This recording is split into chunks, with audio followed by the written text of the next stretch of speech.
Salut à tous, nouveau podcast du jour. Le chaser ou hypersensible et les relations affectives. Donc avant de revenir sur ce podcast, je voulais vous donner une bonne nouvelle. J'ai créé sur ma chaîne des souscriptions. Parce qu'au fait, ce que j'ai envie d'amener à partir de maintenant, c'est des facilités aussi pour chacun de vous sur ce parcours de flamme jumelle ou en tant qu'hypersensible, parce que c'est pas toujours facile à vivre certaines choses. Ça peut être très compliqué aussi à vivre justement les émotions, les sensations sur ce parcours, surtout qu'on se retrouve souvent dans une solitude carcérale. Donc j'ai décidé de mettre une souscription pour les personnes qui deviendraient membres, avec un tout petit prix canon, à 5,95 francs par mois. C'est quelque chose qui se renouvelle, mais qui peut être aussi arrêté à chaque fois que la personne a envie. Et du coup, je vais offrir, dans cette souscription, un soin gratuit, il sera compris dans l'abonnement en fait, de 30 minutes d'un soin énergétique à distance groupé. Donc une fois par mois, tu reçois ton soin pour 5,95 francs suisses. Et en plus, j'ai rajouté dedans l'accès à un chat de questions-réponses, une fois par mois. Si tu es membre, tu peux me transmettre au fait ton questionnement et tu reçois au fait ta réponse en fonction de ce que tu vis. Quand même intéressant une fois par mois.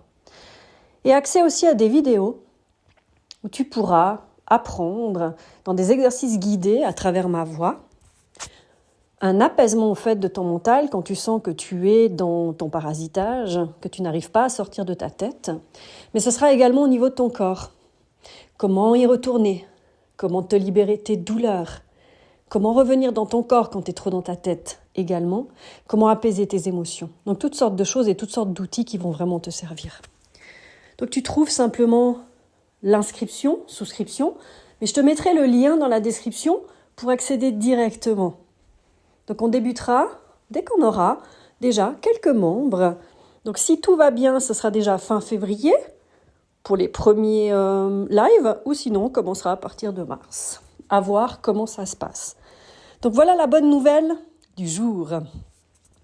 Ensuite, pour revenir sur le sujet qui nous intéresse aujourd'hui, pourquoi est-ce que je parle justement du chaser hypersensible dans les relations affectives ? Il arrive à un moment donné, appelé communément sur ce parcours de flamme jumelle, le switch. Le switch a souvent été interprété comme si tu devenais l'autre. Tu n'es pas l'autre en réalité. Tu reviens dans ta vraie énergie, c'est-à-dire ton énergie de yin, inné, en tout cas toi en tant que chaser. Si tu es hypersensible, ça te concerne aussi. Pourquoi ?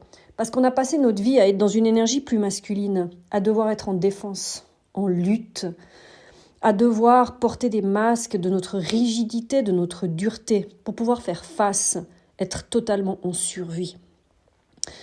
Donc en fait, il se passe à un moment donné, quand tu arrives dans ce switch, quand tu es totalement détaché de tout ce que tu dois te détacher, y compris de ton autre, il arrive à un moment donné où tu as envie de refaire ta vie, où tu as envie d'avancer, où tu as envie de faire des rencontres. Parce que dans certains parcours, tu ne te retrouves pas forcément avec ton autre, puisque ton autre doit vivre des choses. Certains doivent se marier, certains doivent avoir des enfants, certains doivent vivre d'autres choses avec leur âme propre. Et toi aussi, chaser, tu as aussi des choses à vivre. Tu as aussi des reconnexions à faire dans ton corps. Et souvent, c'est pas avec ton autre que tu vas pouvoir guérir certaines blessures profondes pour te retrouver proche de ton intimité, pour oser t'ouvrir dans cette féminité. Et quand je parle féminité, c'est pour la femme cette énergie au fait douce, cette énergie tendre, pour que tu puisses enfin être dans l'accueil et non plus dans le faire tout le temps. Donc, je ne sais pas vous, mais lorsque tu es hypersensible, donc une boule d'amour ou bien chaser sur ce parcours de flamme jumelle, quand tu aimes si grand, tu aimes si profond, Tu aimes si entier, si trop, si intense, si passionné. Mais entre nous, t'es d'accord, on ne sait pas faire autrement. On ne sait pas faire autrement que d'être entier dans tout ce que l'on fait et de tout ce que l'on est en amour. Et ça peut donner cette perception au fait qu'on en fait trop. Et oui, on dit que ça fait fuir les autres, qu'on devrait se retenir, qu'on ne devrait pas trop dire les choses, qu'on ne peut pas exprimer quand on aime bien quelqu'un, on ne peut pas dire au fait qu'on le trouve beau ou que ci ou que ça. Dans tout ce qui est écrit en amour aujourd'hui, dans tout ce qui est mis dans les vidéos, il y a toujours ce contrôle à avoir. Fais ci pour obtenir ça. Fais cela pour que l'homme reste ou la femme. Fuis-moi, je te suis-moi, je te fuis. Mais que du contrôle là-dedans. Quand tu sors de ce parcours, tu sors du contrôle. Le contrôlant sort de son contrôle. Tu ne peux plus vivre de cette manière-là. Tu ne peux plus, au fait, dire « Ah non, mais je ne vais pas écrire tout de suite, je ne vais pas y répondre. Je vais attendre 1 heure. » Tu ne peux plus vivre comme ça. Parce qu'au fait, tout ça, c'est de la manipulation. C'est tout basé sur des sentiments et des relations en lien avec la manipulation, le contrôle, avec le sacrifice, avec cette manière de s'adapter aux autres. C'est plus possible. Donc, on nous a toujours fait croire que aimer comme ça, justement, c'était trop, que c'était flippant et que ça faisait fuir les gens. Mais en même temps, si on se contrôle, on n'est plus vivant. On n'est plus nous-mêmes, puisque c'est notre nature d'être des bisounours, des boules d'amour. Et on nous a demandé de contrôler tout ça. On nous a demandé de freiner tout ça. Donc après ce réveil, donc après le switch, on pourrait l'appeler comme ça si tu préfères, c'est pas quelque chose qui se termine, c'est une phase où tu traverses au fait, où tu sors de tout contrôle et tu ne veux plus. Tu veux plus que vivre la vie en ressentant en fait les choses, ne plus les analyser, plus mentaliser. Juste découvrir le monde à travers tes sens, à travers ton corps. Et le milieu le plus fort pour un hypersensible ou chaser, pour vivre cela, pour expérimenter cela, c'est les relations affectives. Se confronter avec cette nouvelle manière d'être et de faire. Et je dirais quoi de mieux que de tenter où ta faiblesse, où cette perte de contrôle se manifeste le plus, c'est dans l'amour. Avant la rencontre, avant ton autre, les relations amoureuses étaient assez souffrantes, assez dures, assez fortes parfois aussi. Schéma de répétition du même genre, les mêmes styles de personnes, les mêmes débuts, les mêmes relations, les mêmes fins. Le truc waouh, puis le changement de visage, d'attitude des gens, l'essoufflement, la fuite, la déception, la trahison. Alors oui, il y a eu des relations géniales entre eux deux bien sûr et heureusement, mais pour nous, des relations passionnelles intenses, on a besoin de ça. Sinon, on s'ennuie, sinon c'est trop plat. On ne peut pas rester avec des relations qui sont trop monotones, qui sont trop train-train quotidien, qui sont trop simples. On a besoin de vivant, on a besoin que ça claque. Il me semble, bien que nous sommes des êtres passionnés, on aime quand ça bouge, on aime quand c'est vivant, quand on s'envole, quand on a l'impression de vivre un rêve. Et on veut que ça dure, comme si avant, on ne voyait aucun signal, aucun red flag de suite. Tellement on kiffait notre truc, jusqu'à ce que ça change, jusqu'à ce qu'on doive contrôler, qu'on doive se protéger, parce qu'il y a eu des changements, il y a des changements qui arrivent, il y a des déceptions. Puis la rencontre avec le jumeau au-dessus de tout. Bref, tu connais ça, je ne vais pas le détailler là-dessus. Ce que je veux te partager là, c'est le après, la sortie du contrôle. Le contrôlant qui sort du contrôle. Dans l'amour, c'est quelque chose. Donc quand ce n'est plus dans ta tête, c'est plus ta tête qui te guide, mais c'est ton corps. Tu avances au gré de ce que tu ressens. Tu kiffes, tu expérimentes. Oui, car dans ce parcours, à un moment donné, tu es fixé sur toi, rien que toi. Ton autre, il fait sa vie et on s'en tape complètement. Tu sais, c'est le kiff total. C'est les vacances. Il n'y a plus de souffrance. T'es même plus en train de penser à quoi que ce soit, s'il vient pas, tu kiffes tellement ta vie et tu rencontres tellement des personnes qui te font vivre des choses, qui te font même dire qu'au fait, il n'y en a pas qu'un qui existe au monde. La Terre est peuplée de personnes qui t'apportent des choses. Et c'est vraiment quelque chose de différent, quelque chose qui change, qui te fait vraiment poser des choses concrètes. Donc tu ne projettes plus.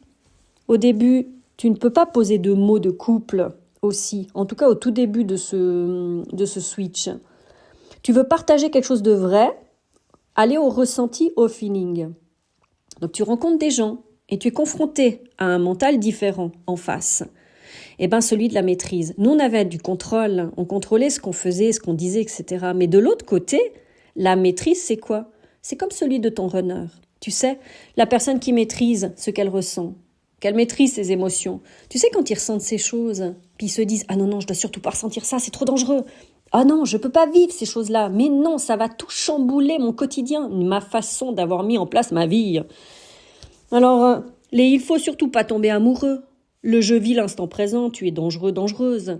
J'ai besoin de constance dans ma vie, tu vas tout chambouler. Ceux qui ont déjà dans la tête quelques rendez-vous prêts, on va faire comment le jour où on doit vivre ensemble? C'est toi qui déménages, je déménage. J'ai un petit appart actuellement, on va faire comment? C'était pas prévu ça dans ma vie. Tu sais, le tripé donc. Le mec, meuf, et ça fait 2 semaines, tranquille. Tu te retrouves de l'autre côté de la face cette fois. Toi, en détachement et en observation. Où ta seule vision, c'est waouh, le premier rendez-vous, on s'est vu, c'était trop génial, on s'est trop marré. Allez, hop, on continue, on se fixe un deuxième rendez-vous. Le deuxième rendez-vous, idem, yeah, on se fait le 3e, et le 4e, et le 5e, et le 6e, et le 7e, etc. Tu kiffes ton truc. Tu vis selon tes ressentis. Tu es tranquille dans ta tête. Jusqu'à ce que l'autre flippe, se laisse aller, perd sa maîtrise. Il ressent des choses géniales. Donc il bloque ce qu'il ressent et commence à poser des limites. Le putain de contrôle en version x1000. Pire que nous, chaser ou hypersensible.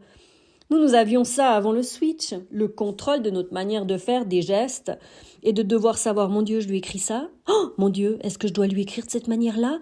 Oh mon Dieu, est-ce que je dois pas le faire? Est-ce que j'attends 2 jours, 1 heure? Non mais stop avec tout ça. Et tu rencontres en face quelqu'un qui est encore pire que toi. Tu es un peu comme dans un sas, tu sais, à un moment donné, où d'un côté, tu as tes potes, hypersensibles aussi, encore bien dans leur tête, avec leurs projections, leurs peurs, leur stress, à projeter, à visualiser des films qui ne sont même pas encore réalisés, à flipper leur race, et tu te revois comme tu étais avant et tu te dis « mais non, mais stop !»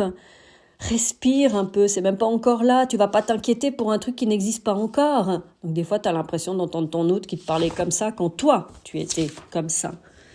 Et de l'autre côté, tu as ces personnes au cerveau qui stoppent ce qu'ils ressentent par peur de perdre toute maîtrise dans leur vie, perdre leur liste protocolée, de leur vision arrêtée sur le couple. Le couple, c'est habiter ensemble. Mais comme on est loin, on ne pourra jamais. Alors je freine, alors je m'éloigne pour ne pas laisser vivre ce truc génial. Mais entre nous, quand on vit ça, ressentir, faire connaissance avec quelqu'un, c'est quoi? C'est vivre 1 semaine, 1 mois, 6 mois, 1 an, 2 ans? Et à un moment donné, tu vois que ça ne peut pas construire quelque chose? Eh bien, tu t'arrêtes et tu stoppes. Pourquoi commencer à mettre des injonctions et des interdictions sur des trucs du début qui peut-être n'arriveront jamais? Ça, c'est quand même un comble, quoi. Alors, on vit au jour le jour. Ouais, mais ce qui est dingue là-dedans, tu t'aperçois de tous ces schémas mentaux comme ceux du runner, de ses freins, de ses injonctions, de ses conditionnements, ses peurs aussi. Mais c'est une véritable prison également. Tous ces empêchements de vivre à cause de la liste de comment la vie, le couple doit se mettre en place, sur des conditionnements transmis par la société, par la famille. Tu t'interdis de vivre des choses belles juste parce que tu te conditionnes dans ta tête sur des choses qui sont soi-disant écrites. Et que ça doit être de telle manière et pas autrement. Mais c'est tellement triste. Et tu te retrouves là, avec cette envie de suivre la vie, simplement, facilement, de te faire confiance à tes ressentis, à ton cœur. Tu ne projettes rien, tu ne limites rien, tu ne freines rien. Oui, car à ce stade, on te dit surtout, on se contrôle, d'accord? Surtout, on ne tombe pas amoureux, sinon ça sera la merde. Non mais mec, meuf, tu demandes à un ancien contrôlant qui kiffe sa vie, qui la ressent, de se retenir. Mais jamais de la vie. Je ne m'infligerai plus jamais cela, ni à mon corps, ni à ma tête. Hypersensible chaser, on est des yin innés. Oui, on a cette capacité de faire et d'être de façon naturelle, innée, né avec, né dedans, d'être connecté à la vie, d'être connecté aux énergies, aux vivants, à tout ce qui nous entoure. On a traversé nos enfers pour en arriver là. Notre corps vibre, résonne avec ce qui l'entoure, nous guide, nous avertit quand quelque chose n'est pas juste, pas aligné. Nos intuitions sont à leur max. On a reconnecté à notre confiance, à notre sécurité intérieure, à notre stabilité intérieure. Pourquoi est-ce qu'on voudrait freiner, stopper, limiter, contrôler, maîtriser quoi que ce soit? Pour être faux? Pour ne pas être en accord avec soi? Pour ne pas être authentique? Mais il n'en est pas question. Cette liberté retrouvée est un cadeau pour un contrôlant qui a passé sa vie à devoir contrôler ses gestes, ses paroles, sa manière de faire et sa manière d'être pour satisfaire, pour être aimé, pour être accepté et reconnu. Quand il se retrouve, il ne veut plus jamais retourner en arrière. De plus, on ne le pourrait pas, car notre corps s'y connecté à nouveau, lorsqu'on n'est pas aligné corps, âme, cœur, on en souffre intérieurement. Le corps crie, réagit fortement. Ça en est impossible. Je trouve que c'est un passage assez douloureux, solitaire à nouveau. Tu ne te retrouves ni dans les schémas mentaux de contrôle, ni dans ceux de la maîtrise. Si tu veux plus de précision, tu trouves des podcasts sur cette différence au niveau du mental. J'ai pas envie de le remettre là, parce que c'est pas le sujet d'aujourd'hui. Là, une peur se réveille, celle de ne rencontrer personne comme toi. Alors bien sûr, tu as tes potes flammes jumelles qui sont au même stade que toi, ça c'est génial, c'est là qui fonce. Souvent, c'est des gens du même sexe que toi. Et entre nous, jamais je prendrai le jumeau de quelqu'un d'autre. Jamais, quand tu sais qu'il y a l'autre derrière, mais c'est pas possible. Ce n'est pas possible. Tu réalises que le seul qui peut arriver à ce stade est ton autre. Sommes-nous condamnés à vivre seuls alors? Quand les deux choisissent de ne pas vivre cette histoire, je ne sais pas. Les relations à ce stade sont compliquées. Pourquoi? Ceux qui maîtrisent leurs émotions, tu sais, je les appelle ceux qui sont en superficialité, ils sont jamais dans la profondeur en réalité. Et qui contrôlent absolument tout, ne se laissant même pas aller. Ils sont cette part de la société qui sont un peu comme des morts vivants, dans la consommation extrême, tu sais, pour justement sentir cette vivance à l'intérieur, puisqu'ils sont comme morts. C'est la consommation des sites de rencontres, tu sais, cette addiction de sweeper et d'avoir cette adrénaline de te dire « Ah, le profil suivant sera le bon. Oh, ce sera meilleur que le premier. Ah, ce sera meilleur que ce que j'ai maintenant. » Et c'est ces addictions aussi de sexe, de drogue, d'achat compulsif, d'alcool, de drague, de jeux vidéo, de réseaux sociaux, avec les vidéos, tu sais, sans rien ressentir, à chercher à se remplir, à nourrir leur vide existentiel. Ça paraît indulgent, oui, mais c'est une grande réalité si triste. Et ça, c'est quelque chose qui m'attriste, mais vraiment beaucoup. Ils vivent les choses rapidement, en surface, sautent de coq à l'âne, ne sont plus satisfaits de rien. C'est comme si ils sont jamais rassasiés, pensent qu'il y a toujours mieux ou toujours plus intéressant, et que s'ils restent à une seule place, ils pensent passer à côté de quelque chose, s'ils ne sont pas partout en même temps. Ce qui est dur à ce stade, c'est que non seulement on vit pleinement les choses, mais qu'on rencontre des personnes qui croient vivre la même chose. Tu sais, ceux qui maîtrisent, ou appelés runners. Mais qu'en réalité, ils sont remplis d'injonctions, d'interdictions, ne se laissent pas vivre, surprendre par la vie, puisqu'ils bloquent leurs émotions et leurs sentiments. Donc tu vois, s'ils se laissaient aller, ils trouveraient cette liberté. Et ils n'auraient pas besoin d'aller la chercher à l'extérieur avec d'autres personnes.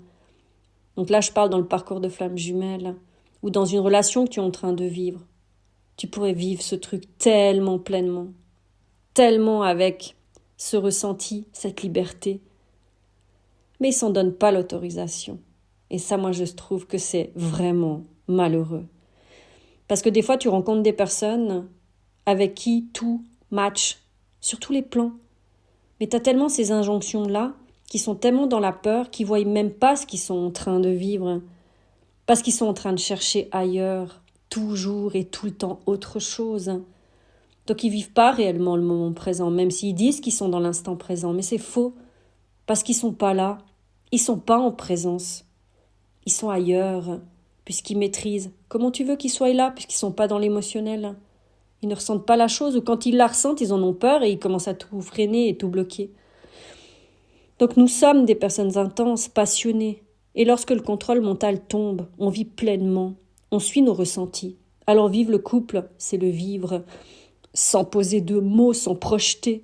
On vit, oui, au jour le jour, puisque la seule chose fiable, ce sont les ressentis dans notre corps. C'est plus le mental, c'est plus rationalisé. Aujourd'hui d'ailleurs, je me dis que c'est uniquement quand mon cœur réagit que la décision est juste. Et si c'est quelque chose qui vient de la tête, c'est forcément faux. Donc la confiance, elle est bien présente. Et la guidance de la vie, elle est là au fait. Et puis elle nous indique qu'on est à la juste place. Et on sait qu'on doit vivre telle ou telle chose. On le sait, on le sent. Et on le sent aussi quand c'est fini. Et on le sent aussi quand on doit partir.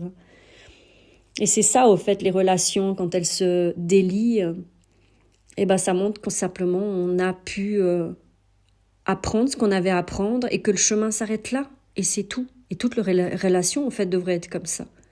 Ça ne devrait pas être conflictuel. Ça ne devrait pas être dans la retenue, en fait. On ne devrait pas souffrir pour ça. Parce qu'au fait, on aurait chacun pris ce qu'on avait à apprendre même. Et déployer avec cela toute notre manière d'être. Donc tu rajoutes dans les relations que l'on vit, là, toute notre fidélité, notre loyauté, cette exclusivité. Puisque quand on est dans la profondeur et dans l'intimité de qui on est à nu, on ne peut pas se concentrer sur plusieurs personnes. C'est pas possible. C'est un duo, c'est un couple, c'est 2 personnes. Et quand tu te concentres pleinement avec quelqu'un, tu es tellement dans la profondeur que tu apprends à connaître cette personne. Tu apprends à la connaître profondément, sous toutes ses formes. Et tu n'as aucune envie de rencontrer quelqu'un d'autre. Tu n'as aucune envie de déployer au fait cette profondeur avec quelqu'un d'autre. Puisque quand la personne en face est là et qu'elle te nourrit sur tous les plans, tu trouves tout le reste plat et mou. Alors oui, et certains appelleront ça t'as des sentiments ou t'es amoureuse. Ce ne sont que des mots, c'est de la profondeur, c'est de l'authenticité, c'est de la vérité. C'est tout. C'est ça de l'amour pur. En fait, c'est aimer des personnes en fait telles qu'elles sont. C'est de les prendre comme elles sont et de prendre le temps de les connaître. Donc on prend le temps de connaître une seule personne. Surtout si ce qu'on ressent, la présence de quelqu'un, c'est cet état de paix, d'harmonie, de sécurité intérieure, de stabilité. On descend dans la profondeur entièrement, pleinement, on est mis à nu. On n'est pas que mis à nu physiquement, corporellement, on est mis à nu dans les profondeurs de notre âme. On se montre dans notre vulnérabilité, dans notre sensibilité la plus profonde. Et ça, c'est uniquement avec la confiance qu'on peut s'ouvrir comme ça. Tu peux pas t'ouvrir comme ça à plusieurs personnes en même temps. C'est pas possible. C'est pas possible. En tout cas, c'est ma façon de penser. Donc, pas de projection de mariage, d'enfants, d'habiter ensemble. On n'en est pas là. Parce que pour moi, quand on fait connaissance avec quelqu'un, c'est quoi ? C'est prendre le temps de connaître les défauts de la personne. C'est prendre le temps de connaître les qualités de la personne. C'est le temps de voir aussi si ça match. C'est le temps de voir aussi si les passions elles sont compatibles. C'est aussi voir si la façon de penser est compatible, la façon de faire. Mais pour moi, le fait d'habiter ensemble ou de devoir faire des projections de mariage ou d'enfance, c'est pas encore dans les débuts. Ça peut être dans les 6 à 9 mois, je ne sais pas. Là, c'est poser des conditions, en fait. On s'en fout de ça. Mais pour moi, ça n'existe pas. C'est pas sur l'instant. Tant que tu es bien avec la personne et qu'elle te permet de rester en harmonie et en paix, c'est ça qui est juste. Il n'y a que ça de vrai. Alors à quoi ça sert d'aller poser des choses et de dire oui mais j'ai une maison, la maison elle est trop petite, on va faire comment ? Oui le jour où ça se présente, là c'est là qu'il y a des discussions qui arrivent. C'est là qu'il y a des choses qui sont posées et de se dire ok, on habite ensemble, on fait comment ? T'habites là, j'habite là. Qu'est-ce que tu veux qu'on fasse ? C'est ça la communication. C'est tout. Il n'y a rien d'autre et il n'y a rien de compliqué. La vie c'est simple. Alors c'est juste être bien, c'est rigoler, c'est kiffer ces instants, c'est vivre pleinement avec des moments de qualité, à s'écouter, à s'observer, ajuster selon le besoin. Mais tu vois, tous les gens vont bloquer les choses parce qu'ils ont peur, il y a tellement de changements à mettre en place qu'ils vont tout stopper. Et ils ne se laissent pas vivre. Et ça, je te jure, ça me rend tellement triste. Donc le couple quoi ? Vivre à deux des expériences qui nourrissent l'âme, le corps et le cœur. vivre l'amour dans l'acceptation de l'autre et de soi. Comme je t'ai dit, avec ses faiblesses et ses forces. C'est ça être intime. C'est ça être authentique. Et c'est ça suivre selon ce qui résonne, juste pour chacun. Alors génial, dans le plus beau des mondes, c'est comme ça, mais en réalité, tu es confronté à toutes les croyances, les conditionnements, les injonctions en lien avec le couple de ce qui a été avant. Notre grand nettoyage profond depuis ce parcours de flammes jumelles. Tu es comme à nu. Tu construis le couple exactement à l'image que tu le souhaites. Tu ajustes, tu communiques, tu avances en le respectant. Mais voilà que tu es confronté à tous les gens qui vivent encore avec des schémas de blessures. Je dis pas que j'en ai plus, c'est pas vrai. Et la plupart qui sommes à ce niveau-là, arrivés à là, en ont encore. Puisqu'on est touché dans certaines choses encore. Mais par contre, on s'observe. Et on ne va pas projeter sur l'autre la faute de ce malheur. On va au contraire se regarder. Et quand tu sors au fait là et que tu passes le switch et que tu arrives dans ce truc et que tu es détaché de ton autre, ça ne veut pas dire que tu as fini ton travail. Il n'est jamais terminé. Après, c'est un travail d'observation. C'est un travail d'ajustement et un travail d'alignement jour après jour. Parce qu'au fait, chaque personne est différente. Donc à chaque fois que tu vivras des interactions avec quelqu'un, il y aura des choses à ajuster, ça va réveiller des choses en toi. Mais ce ne sera plus un tsunami comme tu l'as vécu avec ton autre. En principe pas, en principe plus jamais. Moi j'ai l'impression qu'il n'y a que cet autre qui arrive à te faire soulever de cette manière-là. Alors, ce que j'essaye de dire là, c'est que, il y a encore ces schémas de blessures, il y a ces règles, il y a ces peurs. Parce qu'ils sont guidés par leur mental, maîtrisant à ne pas se laisser aller. Comme le runner d'ailleurs. Et c'est justement ces gens, ces runners, qui nous reprochaient d'être trop compliqués, de ne pas se laisser vivre, qu'on se compliquait trop. Ça me fait rire aujourd'hui. Et ça me laisse vraiment perplexe. Dans notre société, c'est considéré cette manière de vivre, là où on arrive à ce stade, quand tu switches, à être dans des relations éphémères ou légères. Les gens croient que c'est ça que tu veux.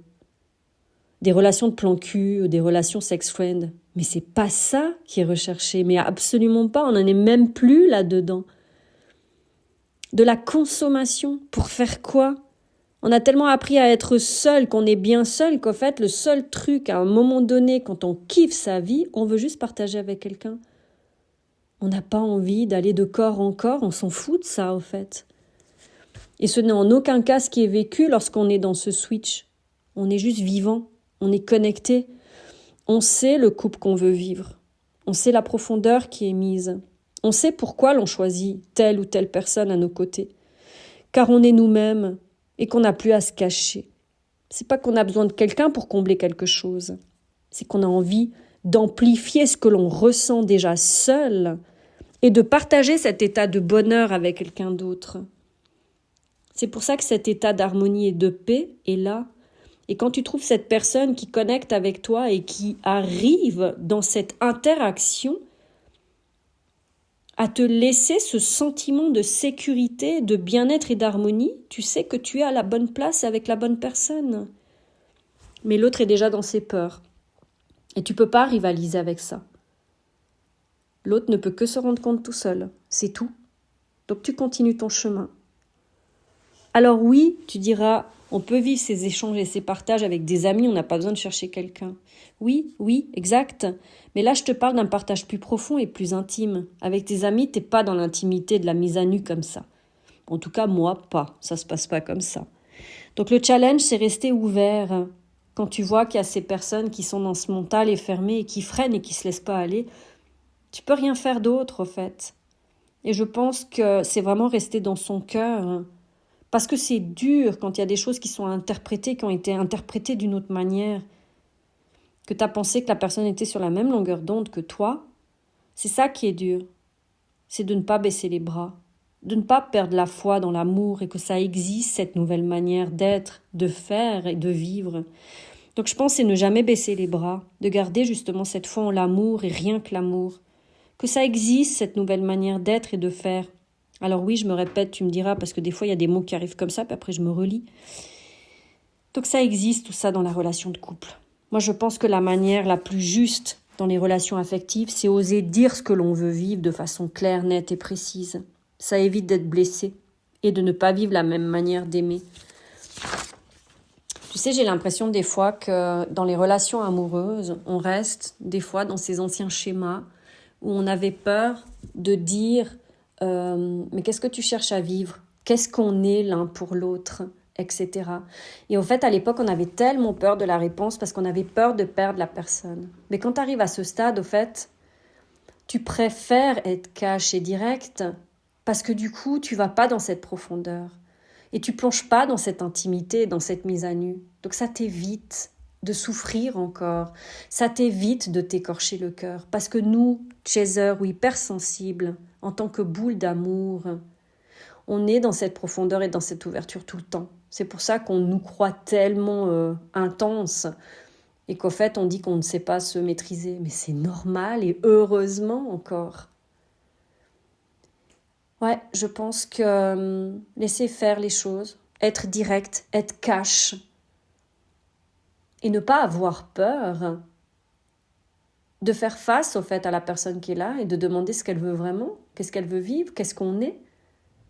Et je pense que ça facilite énormément les choses. Et surtout, ça ne fait pas perdre de temps. Sur ce, je te souhaite une toute belle journée. Je te remercie énormément pour cette écoute. Je te remercie pour cette présence sur ma chaîne, pour ces partages, pour ces likes, et puis pour cette fidélité. Merci à toi, merci à nous, et à bientôt.